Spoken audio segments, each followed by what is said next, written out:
A'udhu billahi minash shaitanir rajim. Bismillahir Rahmanir Rahim.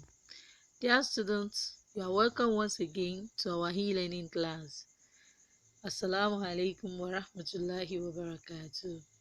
My name is Mrs. Rahim Ramat, and I'm here to take English studies for the JS1 students as usual.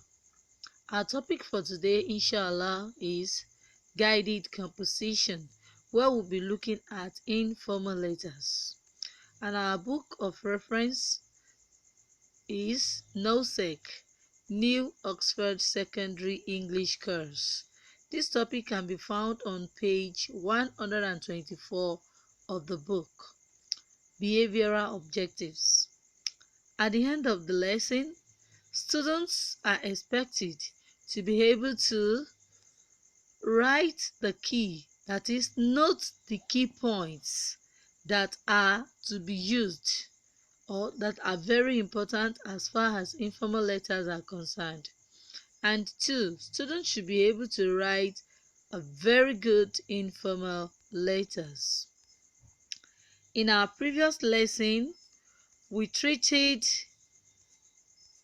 types of conjunctions, where we mentioned different types of conjunctions like and, but, either, or, although, besides, and so on and so forth. We mentioned different functions that these conjunctions can perform in sentences. Now to today's topic. Like I said earlier, our topic for today is guided composition, informal letters. Informal letters, like I say, we have treated this topic before, but let me just brief us on what we have said so far so that I can make that my foundation, after which I'll now build my structure on it. Informal letters are the letters that are written to people that are well known to us. We can write informal letter to our parents, to our siblings, to our friends, to people that are well known to us. For example, a student who is in the boarding school can write a letter to our parents or to our friends, can write a letter to our parents or to his parents, requesting for some things or telling them things that are happening in his or her school. Such a student can also write to his or her friend in another school, telling or informing his or her friend things that are happening in his or her school. Now, to write this type of letter, there are guidelines that are to be followed, that are to be strictly followed, so as not to make blunders at the end of the lesson, at the end of the letter. First, the salutation. This salutation comes immediately after the address.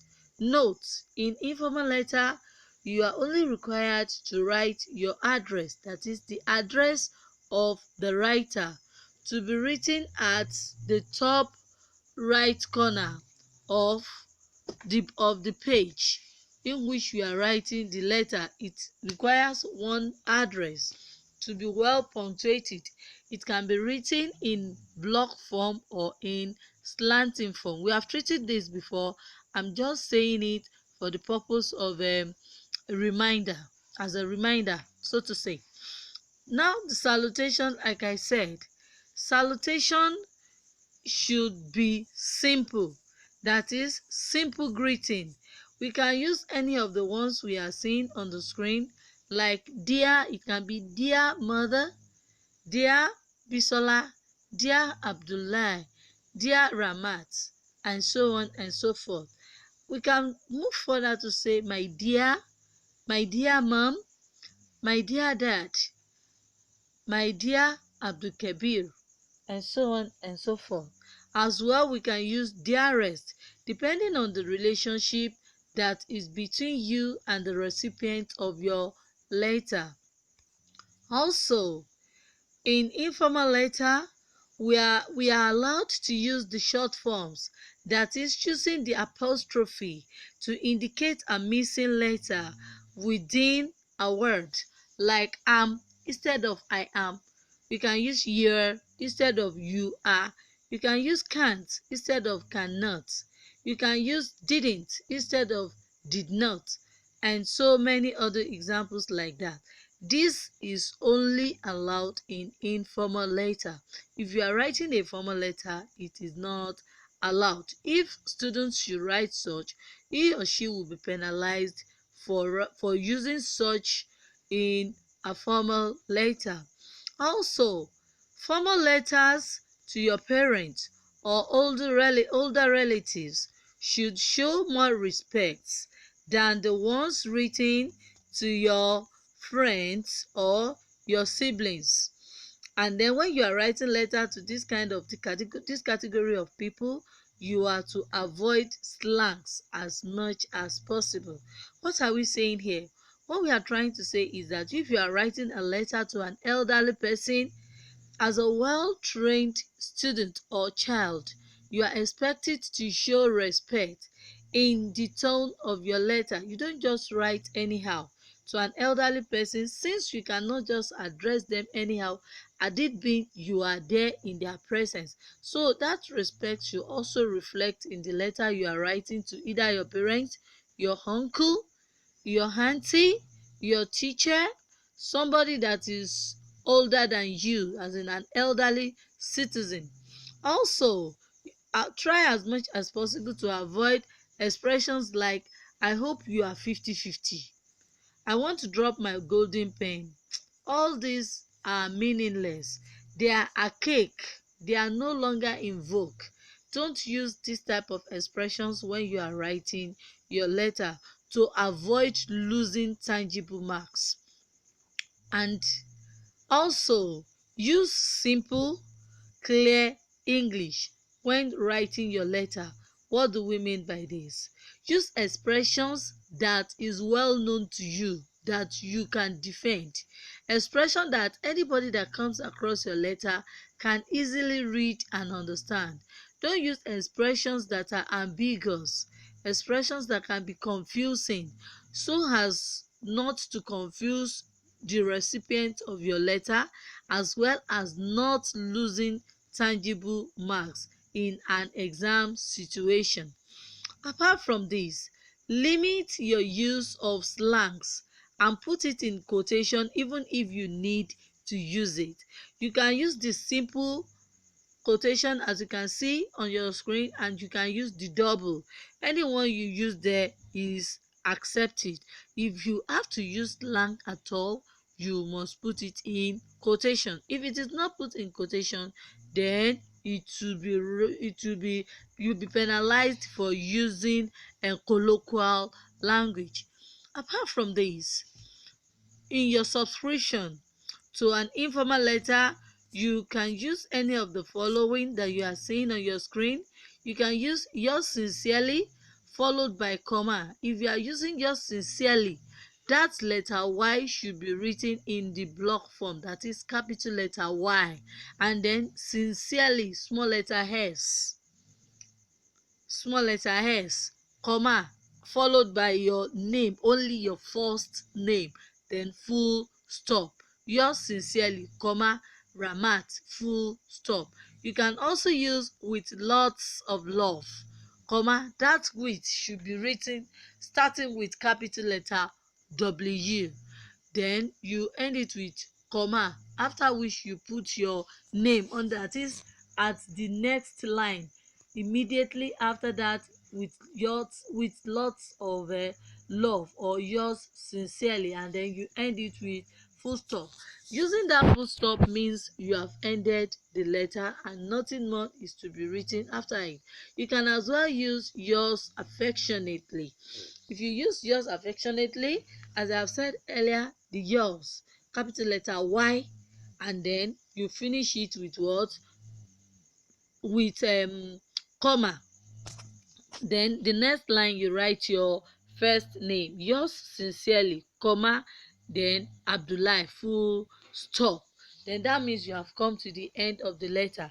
Remember, you don't need to put signature in an informal letter.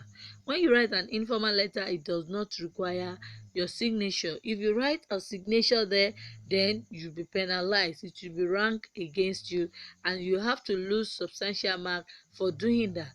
Now, students, you are enjoined to hop to your NOSEC, page 124 of your NOSEC.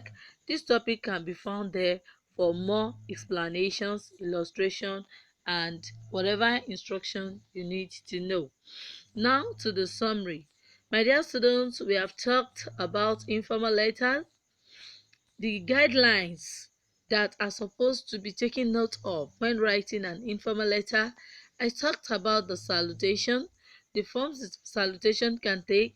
I also talked about the use of short forms like using apostrophe to indicate a meaning, to indicate a missing letter or letters in a word or phrase, that is am instead of I am, your instead of you are, can't instead of cannot, didn't instead of did not, and so on and so forth. I also talked about writing a letter using words of respect when you are writing a letter to your parents or an older relatives. I also told you not to use words like I hope you are 50-50, I want to drop my golden pen, and words like that. You can see more of it on your page 124 of NOSE. Then I also told you to use clear and simple words that can be easily understood by your recipient and whoever comes across your write-up. You are also instructed to use slangs in a very minimal way, and then when you need to use it at all, you put it in quotations, either the single quote or the double quote, whichever you want to use. Make sure you put your slangs in quotation. Again, you are also told in your subscription to use yours sincerely, with lots of love, yours affectionately, and so on and so forth. My dear students, we have come to the end of this lesson, and I want to believe you have gained a lot from what we have said. And if that is the case, answer the following questions. Give two examples of salutations that can be used in an informal letter. And question number 2, mention two expressions that should be avoided in an informal letter. Now to the assignment. This assignment, as you have known, cannot be easily marked on the e-learning platform, because the way each student is going to attempt the question is going to be varied. So as a result of this, students, you are enjoined to show your write-up, as that is your letter to your parents after writing. Then they can put you through on some of the mistakes you might have made. And the question goes thus: write a letter to your cousin who has been ill, but you learned he or she is now getting better. Express your happiness to hear that he or she is improving. And then the instruction now. Use the instruction on page 124 of your NOSEC as a guide. That is, if you open to page 124 of your NOSEC, there are some information there that will be very useful to you when you are writing the letter. May Allah put barakah in what we have learned, as we have come to the end of the lesson for today. Till when as I come your way, I remain your teacher, Mrs. Ramat Rahim. Wassalamu alaikum wa rahmatullahi wa barakatuh. Bye for now.